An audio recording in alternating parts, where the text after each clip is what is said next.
December মাসে লক্ষ্মীর ভান্ডার প্রকল্পে আবেদন কিভাবে করবেন। পশ্চিমবঙ্গের মহিলাদের জন্য লক্ষ্মীর ভান্ডার একটি জনপ্রিয় প্রকল্প। পশ্চিমবঙ্গের লক্ষাধিক মহিলা এই প্রকল্পের সুবিধা গ্রহণ করছেন, কিন্তু এখনো আপনি বা আপনার পরিবারের যদি কেউ এই প্রকল্পের আওতায় আসেননি, তাহলে শীঘ্রই এই প্রকল্পে আবেদন করে নিন। এখন লক্ষ্মীর ভান্ডার প্রকল্পে কিভাবে আবেদন করবেন, কি কি ডকুমেন্টস জমা দিতে হবে এবং আবেদন করার সময় কোন বিষয়গুলির উপর বিশেষ নজর রাখবেন যাতে আপনার আবেদনটি রিজেক্ট না হয়, এই সমস্ত কিছু জানতে ভিডিওটি শেষ পর্যন্ত অবশ্যই দেখুন। তাহলে চলুন ভিডিওটি শুরু করা যাক।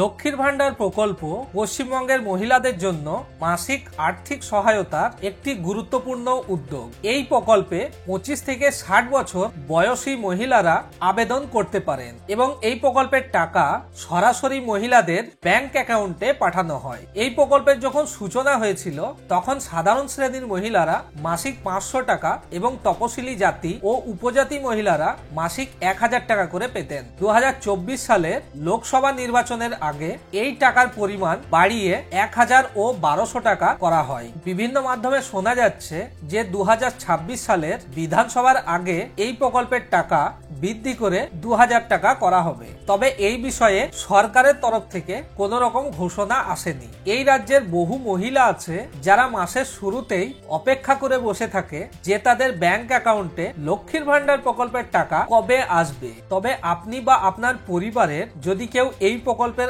আওতায় এখনো আসেননি এবং তাদের বয়স যদি 25 থেকে 60 বছরের মধ্যে হয়, তাহলে তারা খুব সহজেই আবেদন করে এই প্রকল্পের আওতায় আসতে পারেন। এবার জেনে নেব লক্ষ্মীর ভান্ডার প্রকল্পে আবেদন কিভাবে করবেন। বর্তমানে লক্ষ্মীর ভান্ডার প্রকল্পে দুই ভাবে আবেদন করা যায়। প্রথমত দুয়ারে সরকার ক্যাম্পের মাধ্যমে এবং দ্বিতীয়ত ব্লক অফিসে গিয়ে। যেহেতু অনেকদিন থেকে দুয়ারে সরকার ক্যাম্পটি বন্ধ আছে, তাই এখন যদি আপনি আবেদন করতে চান তাহলে আপনার নিকটবর্তী ব্লক অফিসে গিয়ে এই প্রকল্পে আবেদন করতে হবে, অথবা আপনি কিছুদিন অপেক্ষা করতে পারেন। খুব শীঘ্রই দুয়ারে সরকার ক্যাম্পও বসবে, তখনও আপনি আবেদন করতে পারেন। এবার জেনে নেব এই প্রকল্পে আবেদন করার জন্য কি কি নথি প্রয়োজন। লক্ষ্মীর ভান্ডার প্রকল্পে আবেদন করার জন্য এই প্রকল্পের একটি নির্দিষ্ট ফর্ম পাওয়া যায়, সেটা আপনি যে কোনো জেরক্সের দোকান থেকে সংগ্রহ করতে পারেন। এই ফর্মটি যত্ন সহকারে ফিল আপ করবেন এবং তার সাথে আপনার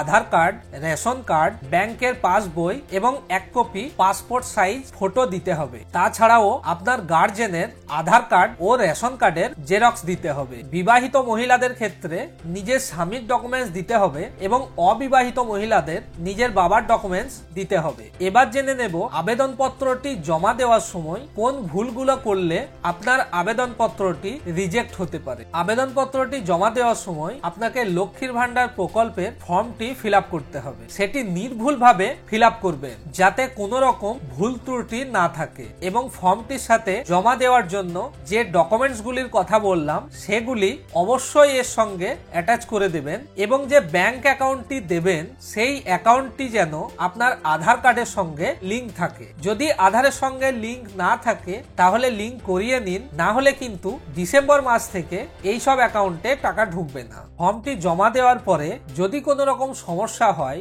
তাহলে আপনি আপনার ব্লক অফিসে যোগাযোগ করতে পারেন। এই সব তথ্যগুলি মাথায় রেখে যদি আপনি ফর্মটি জমা দেন তাহলে আশা করছি আপনি খুব তাড়াতাড়ি এই প্রকল্পের আওতায় আসতে পারবেন। তাহলে বন্ধুরা, লক্ষ্মীর ভান্ডারের এই তথ্যটা আপনাকে কেমন লাগলো কমেন্ট করে আমাদের অবশ্যই জানান, এবং যদি ভালো লেগে থাকে তাহলে ভিডিওটি লাইক করে দিন এবং বন্ধুদের সঙ্গেও শেয়ার করে দিন। এই ধরনের আরো আপডেট পেতে আমাদের চ্যানেলটিকে সাবস্ক্রাইব করুন। এতক্ষণ পর্যন্ত ভিডিওটি দেখার জন্য আপনাকে অনেক অনেক ধন্যবাদ। আজকের ভিডিওতে এই পর্যন্তই। আবার দেখা হবে পরের ভিডিওতে। ততক্ষণ ভালো থাকবেন, সুস্থ থাকবেন এবং আমাদের সাথে পশ্চিমবঙ্গের বিভিন্ন গুরুত্বপূর্ণ আপডেট জানতে থাকবেন।